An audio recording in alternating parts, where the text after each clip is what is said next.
Kung papipiliin ka, malaking kita pero di mo gusto ang trabaho o maliit ang kita pero gusto mo yung trabaho? Depende sa sitwasyon kasi. Kasi kung kailangan na kailangan mo talaga yung pera, 'di ba?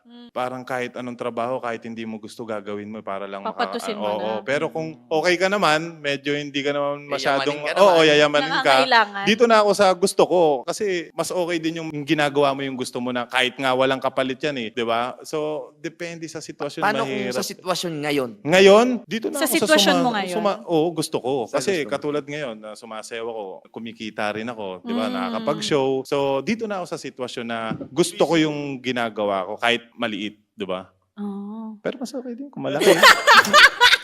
Pipilitin ko kayo. Pero kuya, sapat naman yung mga kinikita mo na sa mga ginagawa mo ngayon. Sobrang sapat. Oo, hindi naman nagkukulang. Sobra pa nga eh. Sobrang blessed pa nga 'di ba? So ina-assume ko kuya na medyo malaki ang kinikita mo sa mga ginagawa mo. Sapat lang. Oo. Bilang Baka mangutang eh. Baka mangutang. Sapat lang.